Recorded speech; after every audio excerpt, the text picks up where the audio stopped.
চিনি দিতে হবে। আমার ঝোল হয়ে গেছে।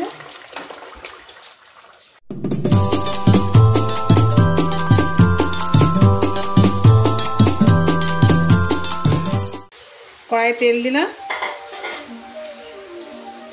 আর ডিম আর আলুটা ভেজে রেখেছি, এটা দেখাবার জন্য কিছু নেই। একটু কালো জিরে, একটা তেজপাতা, একটুখানি দারচিনি আর কিছু না। আর এরপরে মশলাটা দিয়ে দেবো, যেটা বেটে রাখলাম পেঁয়াজ, আদা, দই, ধনের গুঁড়ো, লঙ্কা গুঁড়ো,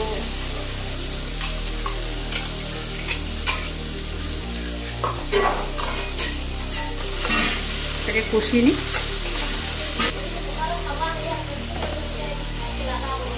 আমার মনে একটু শুকনো লঙ্কা লাগবে আর একটু দিই। ধনের ঝোলটা একটু লাল লাল না হলে হয় না। এটা কাশ্মীরি লঙ্কা দিই, আমি তো শুকনো লঙ্কা খাই না। এই যে কালার একটু দিয়ে কিন্তু এই মশলাটা কষাই হচ্ছে। ডিমের ঝোলে রসুন দিও না,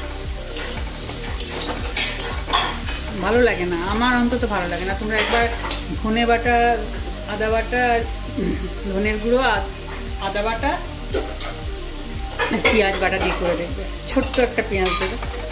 সব মশলা দিতে লাগবে, তোমার মশলা কিন্তু তোমার মোটামুটি গন্ধটা তো আউট হয়ে যাবে না। খাচ্ছ কি সেটা তো বুঝতে পারবে না। যে তুমি ডিমের ঝোল খাচ্ছ, তোমার মনে হবে যে ডিমের ঝোল। মাংসের ঝোল খাচ্ছ, মাংসের মশলা আলাদা। যে কোনো জিনিসের একটা মশলা আছে।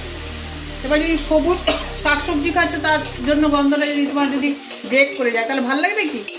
হ্যাঁ, আমি এই স্বাদটা করলাম, কোনো গন্ধ পেলাম না। সেরকম এই জিনিসগুলোতে এই মশলাগুলো দিলে গন্ধটা তোমার ঠিকঠাক থেকে যায়।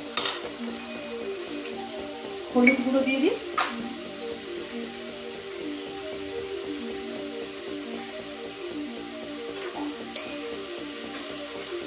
লবণ, চিনি দিতে হবে, একটা দানা দিয়ে দিলেই হবে। লবঙ্গর গুঁড়ো,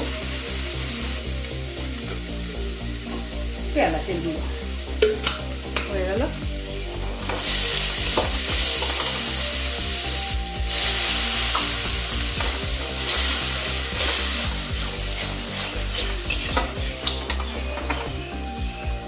আলুগুলো দিয়ে দিই।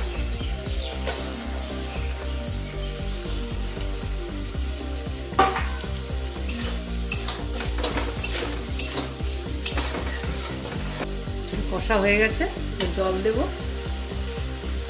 আর একটু কষে নিচ্ছি। ঝোলটা এখন ফুটবে, নামাবো। আমার ঝোল হয়ে গেছে,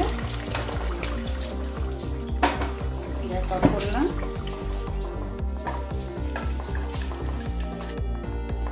ডিমের কারি, মূলো শাক, চিংড়ি মাছের খোসা দিয়ে ভাজা আর